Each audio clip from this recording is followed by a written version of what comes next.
Welcome to The State of Us. Real people with honest opinions and the future of responsible media. Here's your host, Justin T. Weller. Should President Trump be convicted by the United States Senate?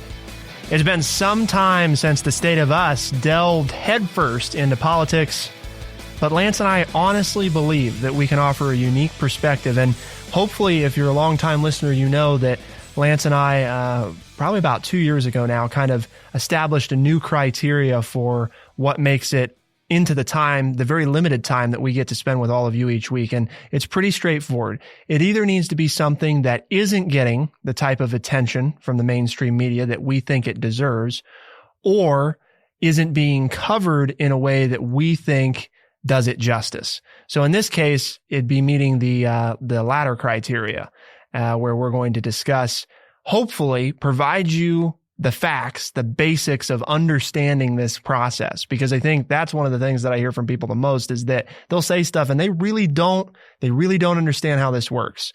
And that's both sides for what it's worth. That's not one side. So we hope to take you through that. We hope to look at what both sides are claiming, the Republicans and the Democrats, talk about what's right and wrong about what they're saying, and then also get to, in the last bit of the show, our position, where Lance and I actually stand on this. And I think the answer is going to surprise you. You may be quite surprised at what Lance and I have to say in that section. So please stick with us all the way through. Hopefully why you care is pretty straightforward. When the nation's this divided and we're talking about the president of the United States being impeached, hopefully it's obvious. But of course, we couldn't begin this conversation on President Donald J. Trump without your friendly redneck liberal, Lance Jackson. Well, here we go. So off to the races talking about President Trump. What a way to one of the last episodes of the year, huh? Mm-hmm. It's pretty good. So we didn't cover this, Lance, when the impeachment stuff was going on. We talked about it, but we're finally doing it now. It's about as real as it gets, right? Mm-hmm. The House of Representatives has impeached President Trump. Now, before everybody starts jumping all over the place, let's be clear. Okay. What do we mean by that? What exactly is impeachment?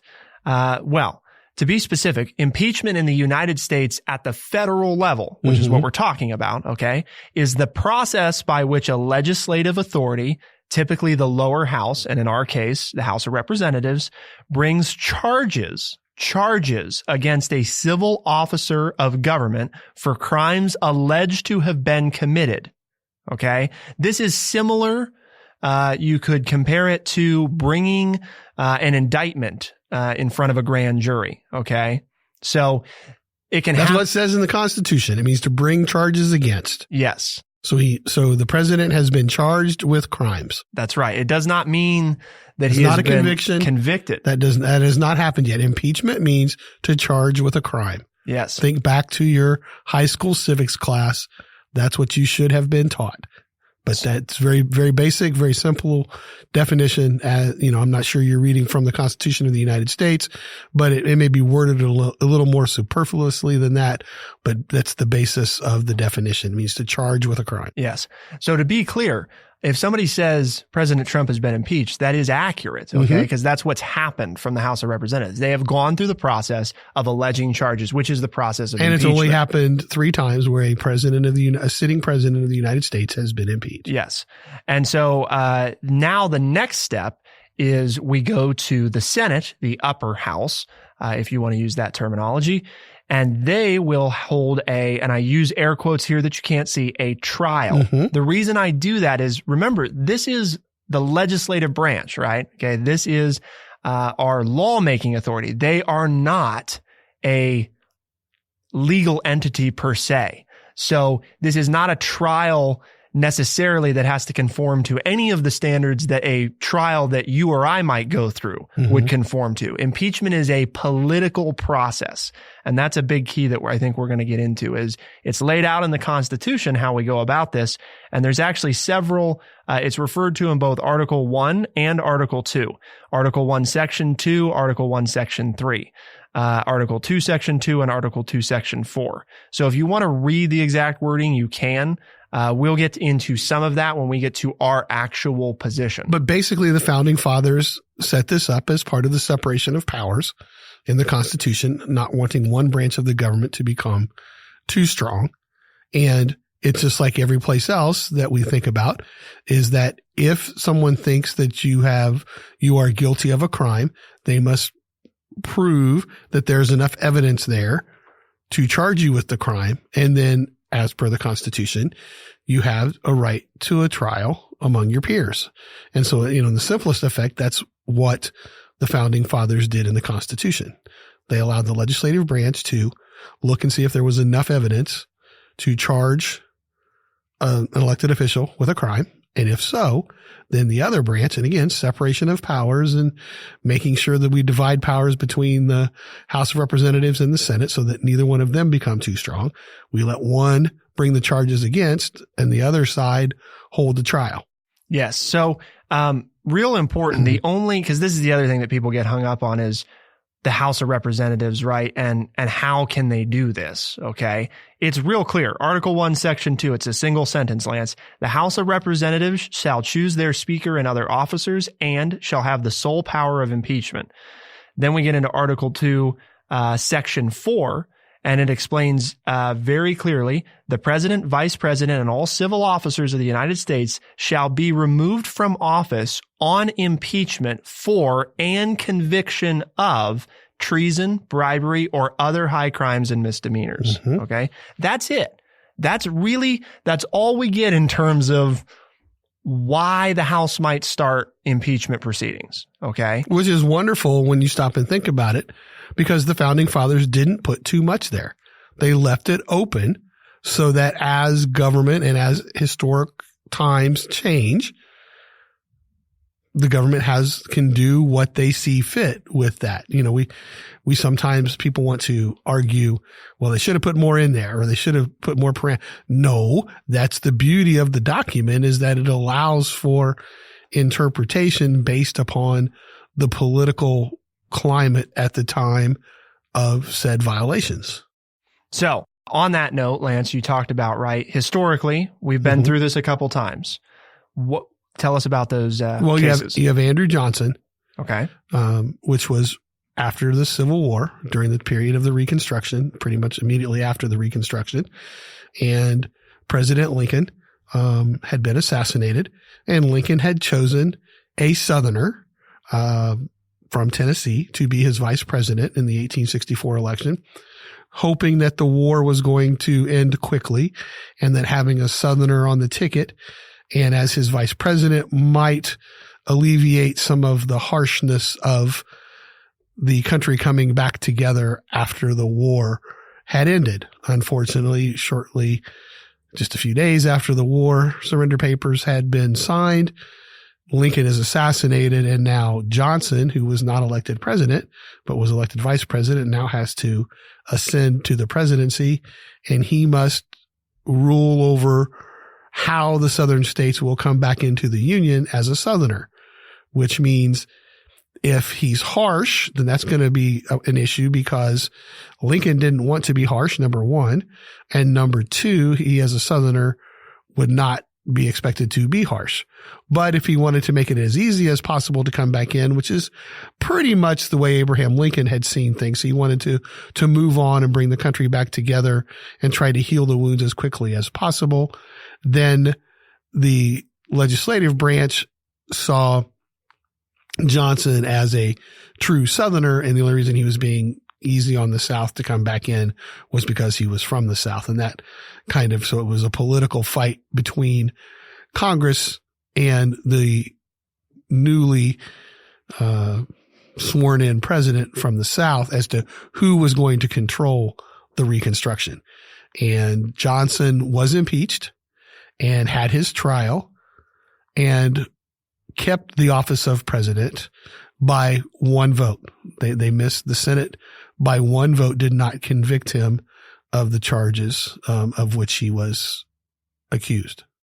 Before you go on to the other ones, because I know that we're close on time, I wanted to mention the one section that I haven't exactly talked about yet, and you brought up the Senate. And it's important that we understand that part of it. Article 1, Section 3 of the Constitution. The Senate shall have the sole power to try all impeachments. When sitting for that purpose, they shall be on oath or affirmation, when the President of the United States is tried, the Chief Justice shall preside, and no person shall be convicted without the concurrence of 2/3 of the members present. Okay.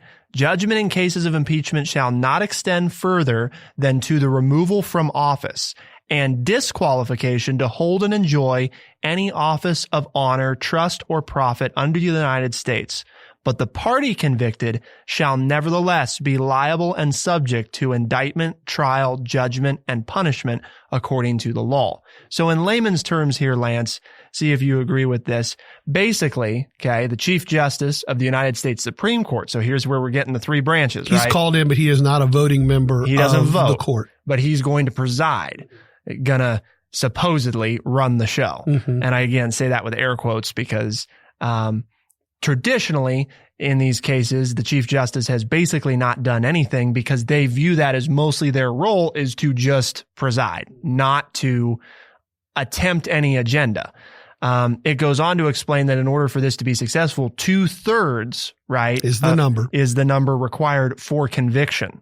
Upon conviction, they can be removed from office, but they can't, the Senate doesn't have the authority to do anything beyond that. Right. Okay. So just to be clear, what they're saying is it ends at that. That's their only power. So if they're convicted of these things, it's not the same as being convicted in a courtroom. All that happens is you're removed from office. You don't go to jail. You don't, none of that happens. Now it still can happen because once you're removed from office, that would have to happen in civil court. Exactly. So that's where you'd get into, they have the same rights at that point as anybody else who's being, who's going through that process. So I just wanted to be clear. It's a little nuanced, this whole process, but it's important that everybody get it so that we're working from an understanding of the terms and what we mean when we say stuff so that we're not getting bashed for, you said he's been impeached and that's not true. Well, that is true. He hasn't been convicted of those things.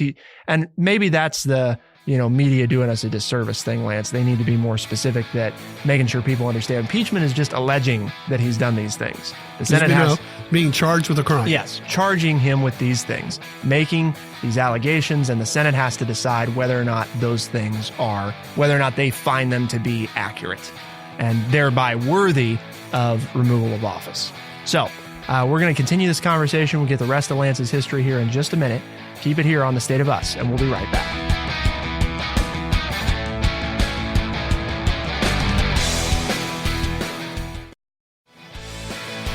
We are The State of Us. Here's your host, Justin T. Weller.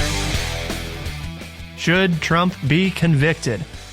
It's an important question, and unfortunately in these times, it's one that everybody pretty much seems to have their mind made up on. But Lance and I are doing this in the hope that you can come to the table with us, an open mind, get the facts and information that you need, then make a decision for yourself and hear what we think. Lance, seems like the appropriate time to tell people what are we trying to do here on The State of Us, right? We're part of a network of shows. We all pursue this common goal. What is that goal that True Chat's after? Well, our mission is to educate people by providing honest, open, and respectful conversations. So we're trying to do that today, right? That is always our hope.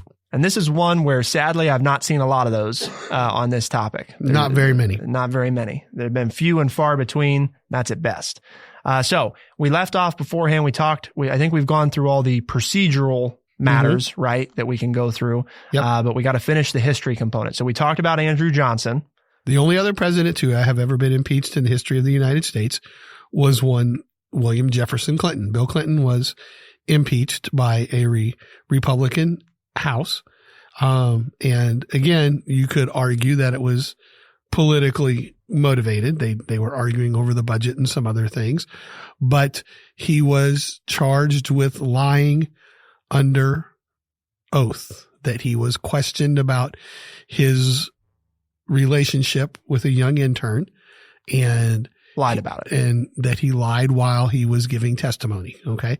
Which would be considered a high crime or misdemeanor, which would be an impeachable offense. He was charged with a crime, went to the Senate. The Senate voted that not to kick him out of office, and he remained president. So of the two presidents who have been impeached, both remained in office to finish out their term. Now, some people have argued and said, well, what about Richard Nixon? Well, President Nixon, at the height of the Watergate scandal, resigned before he could be impeached. Basically, the Republican leaders of the House of Representatives went to the White House and told President Nixon, we will no longer support you. We are going to let the impeachment process run its course. And President Nixon then decided to resign before he was impeached. So because it was his Nixon was not impeached. He resigned before he could be impeached because he was no longer going to be given protection by the Republican leaders in Congress. So his belief became that I'm going to get removed from office if I don't step down. Right. So better for the country and for me, or better for me and maybe also the country I'm that not I sure step you're down. worried about the country, but yeah.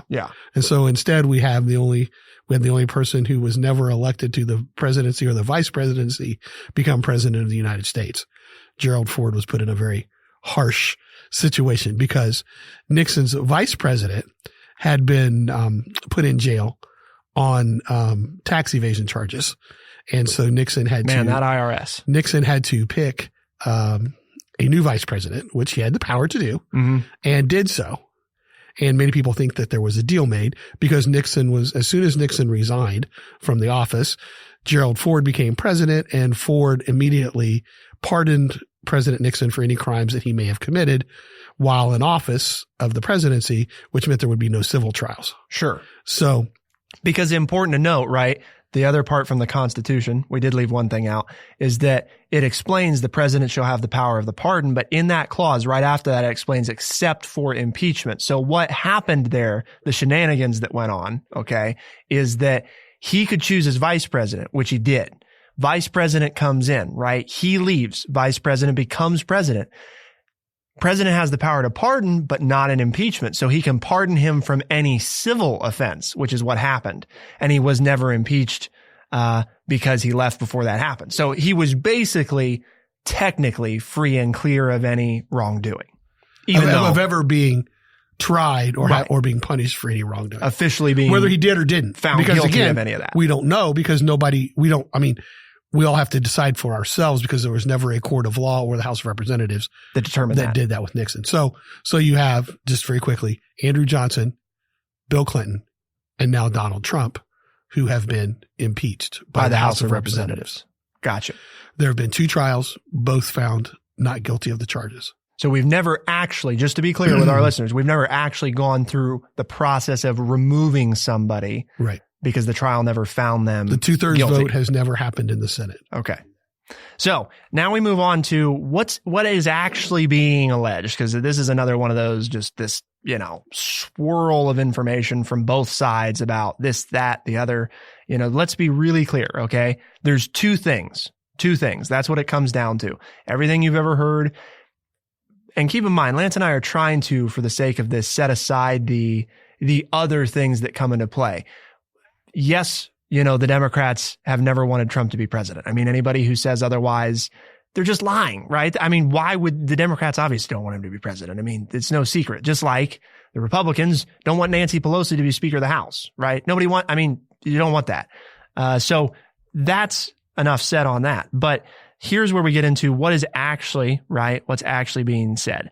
And this is where we get into the actual articles of impeachment. We're not going to read the whole thing because it's long and rather dry. But to summarize, the end of the first paragraph of Article 1, abuse of power. Okay. Donald J. Trump has abused the powers of the presidency.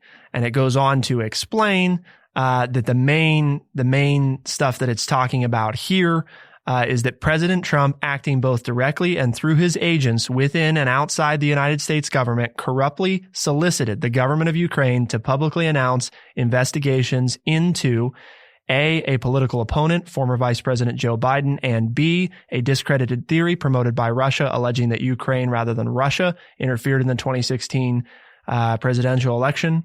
Then it goes on to say, number 2, with the same corrupt motives, President Trump, acting both directly and indirectly through his agents within and outside the United States, conditioned 2 official acts on the public announcement that he had requested.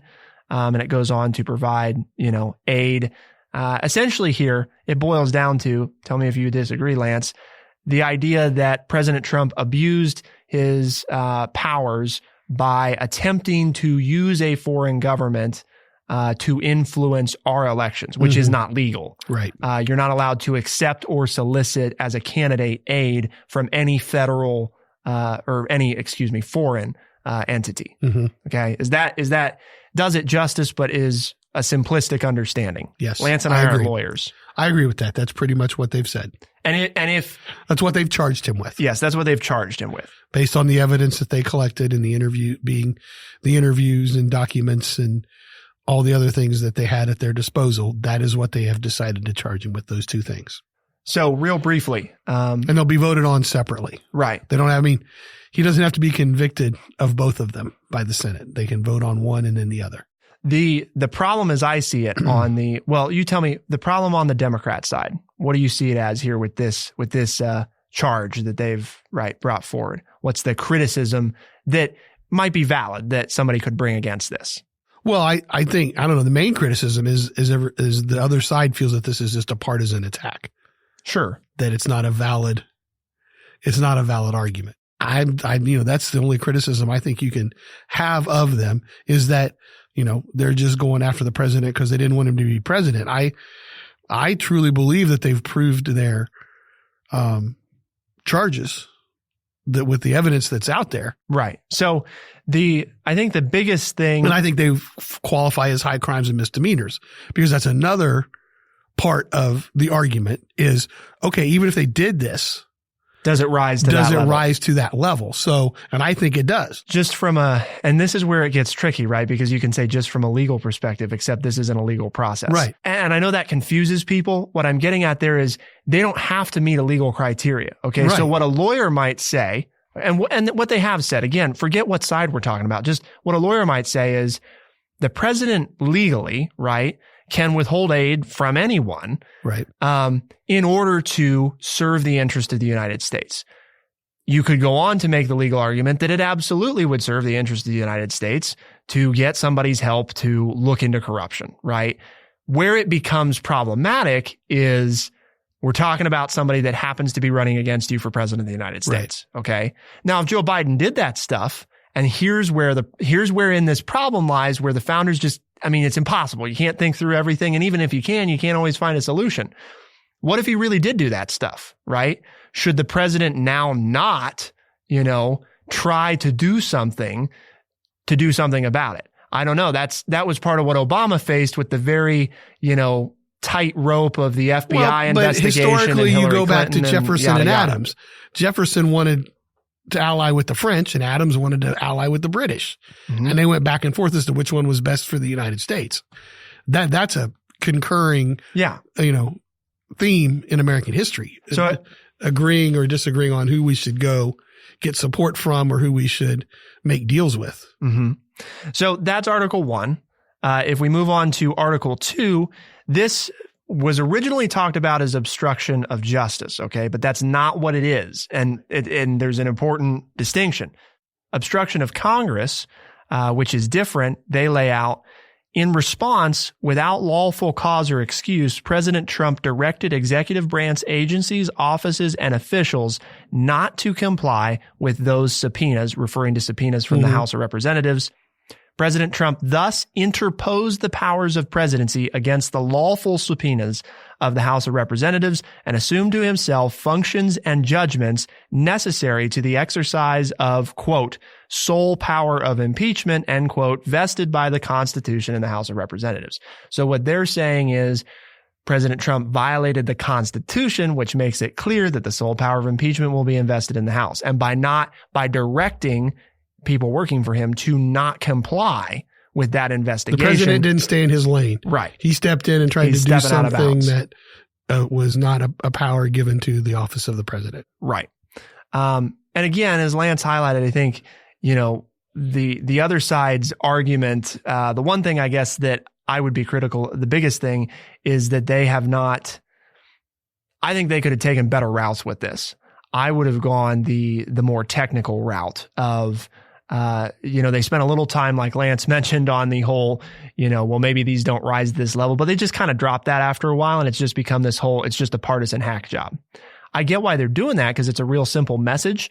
But I think that when presented with facts and information, it would be smarter to come back with their own facts and interpretation and say, it really doesn't rise to these levels. And also, what type of precedent are we setting for these sorts of things in the future? So I think going that route would have made more sense, in my opinion. But we're going to talk more about Lance and I's opinion and where we actually come down on this situation in just a moment.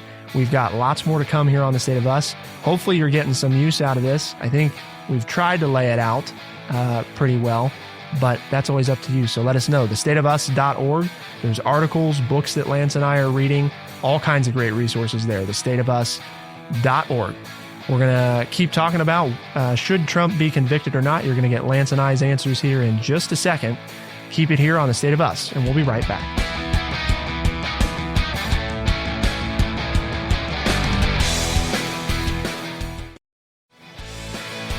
We are The State of Us. Here's your host, Justin T. Weller. Should President Trump be convicted? Well, that's the title of this episode, Lance. It's what we've been talking about so far, trying to lay everything out, right? And now we get to the butter, right? We've talked about the bread. Time for some butter. Okay. I mean, I think he's guilty of the crimes that he's been charged with, but I don't want him voted out of office. Okay. So there you have it. So he's guilty of these things, but you don't want him removed. Why is that? Because I don't want Mike Pence to be president. I think he's a worse option than Donald Trump. He's going to take his Vice President Pence and his beliefs, while being much more of a polished politician, is very scary with what he would want to do to women and minorities in this country with his personal beliefs and the power that he wants the religious conservative wing of the Republican Party that he represents scares me much more than I think even than Donald Trump. And I'm not saying that President Trump is a strong advocate for human rights in the United States and for love and kumbaya and women's rights and everything else. I'm not saying that President Trump but you think Mike Pence would be, but I think President Trump is better than what Mike Pence would be as president, even in the short time that Mike Pence would be president. So, okay.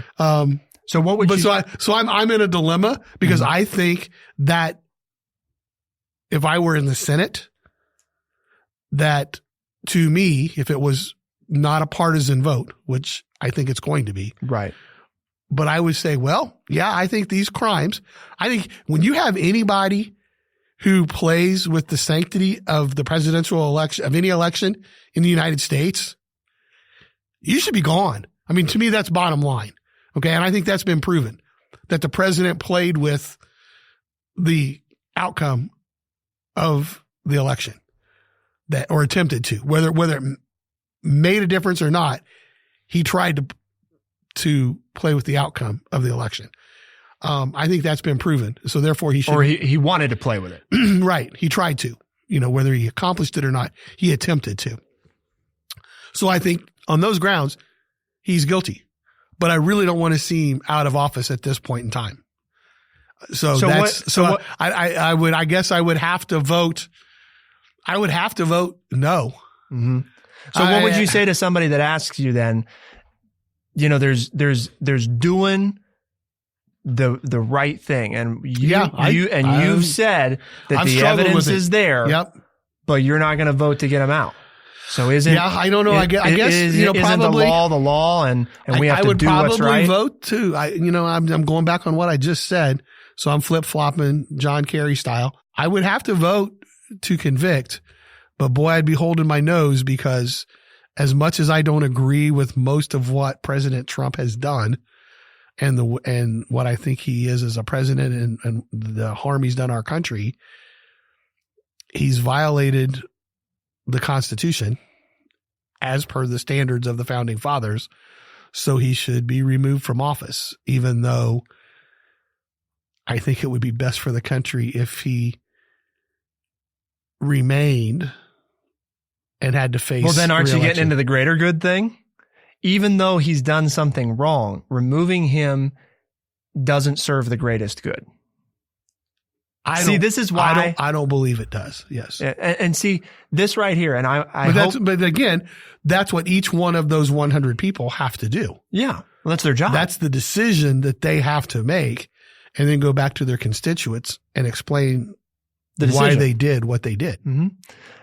But this right here to me, the way that Lance answered this, the obvious conundrum that Lance is in about the torn between, I feel that he should be convicted based on the evidence, but at the same time, I don't think that that's the best thing to do, is evidence that should be for all of us, not a just, we know, this is how it's got to be. This is what it's not a black and white. No. And it shouldn't whatsoever. It shouldn't be. I mean, you're talking about. It's not a right or wrong. There's a reason, right, that we've never actually removed a president from office. And that's because we're talking about a very serious thing. I mean, it's so serious that it's actually never happened. It's such a unique and very careful thing that you want to do. Well, they are, there's a little bit of truth to what Donald Trump said when he said, I could walk out into the middle of New York City and do something horrible to someone and I'd be okay. Because there is something to being protected as the president, because even if you do something bad, taking you out as president could mean worse things for the country than keeping you in. Now, he didn't mean it that way, but there's a bigger picture. Right. So, you can continue and go on about me, because I have a conundrum, but what do you think should happen here with everything that you've seen and read so far? How would you vote? I'll answer first about the, kind of like you did, the charges themselves. Okay. The Ukraine thing. Do I think that Trump was doing it for the right reasons? No, I don't. I don't like Trump. That's not a secret. He's not the person I voted for. But it's also not a secret that my voting record is more Republican than it is Democrat. I think that education would be better served if it was more localized. I think people should place more emphasis on local government. I can go on, okay? But my point there is, don't do that boilerplate crap, because at least not on this show. You can go say it wherever you want, but not to us, not to me, because that's not how I see it, okay? I don't think that if you don't vote for the person that your party's chosen, that thereby automatically eliminates you from being able to have any affiliation with that party. I don't think so. But you're allowed to think different. So on that note, I don't love the case with that one, because from a technicality standpoint, I get the technicality argument of, well, what do you do, right, in the future if somebody really is doing something wrong, right? Somebody running for president who's running against you. Should the president just not do anything? I don't know. That's a question for a different day. I don't love it. I don't love the way that things are set up there. It's not something that obviously that we have thought through yet. So on that note, I'm not comfortable doing it without having that conversation and going through what's the process going to be. Because the way it is right now, I don't like. I don't like that somebody would be faced with, I either have to do my job as president, but doing that job is going to make it so that I'm interfering with an election, because the very nature of an investigation interferes. It has the potential to influence an election, right? We just saw that. We saw it in 2016. The poll numbers reflected what investigations can do to political candidates. So I think that one, probably not. The second one, I don't know. I think that one's pretty clear. He publicly said in lots of ways that he didn't want people to comply. With all that said, here's my take. People know I don't want Trump to be president. That said, I think with the hyperpolarized climate that we're in, this would only make things worse than they are.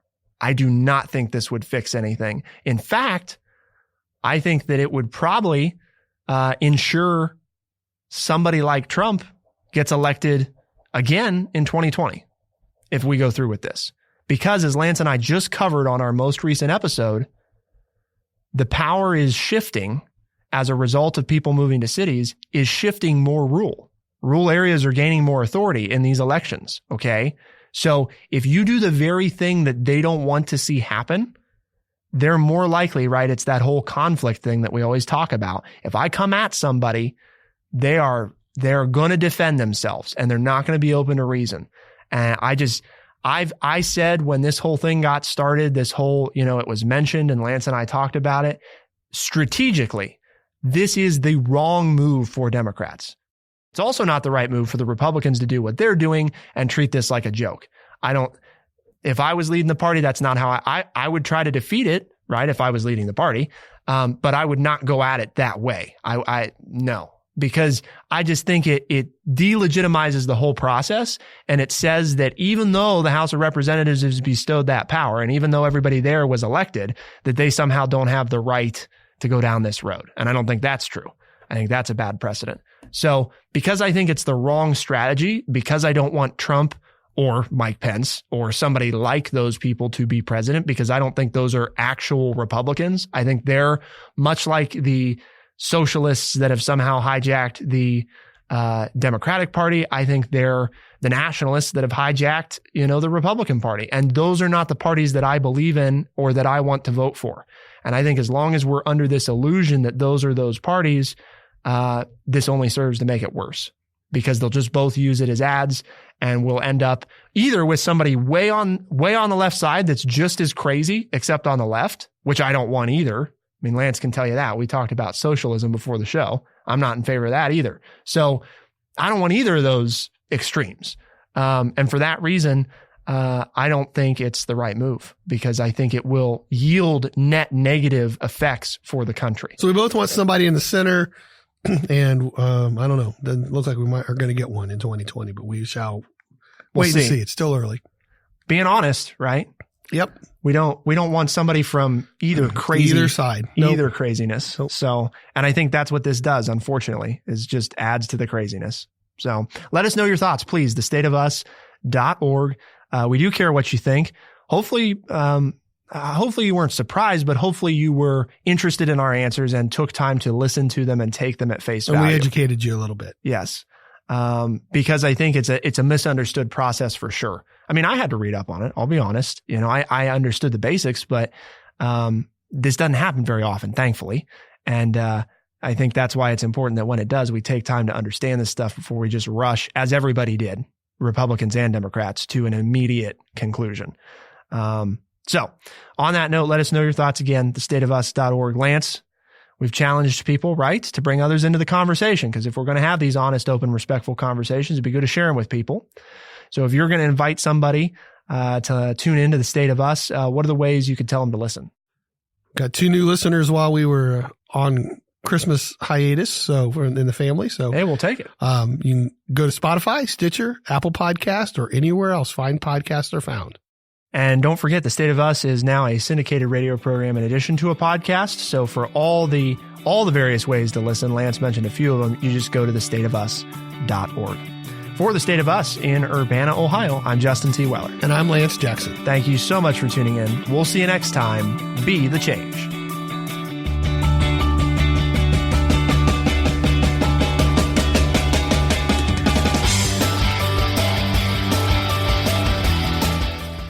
Be sure to check out our website, thestateofus.org, for books, articles, and all the ways to tune in.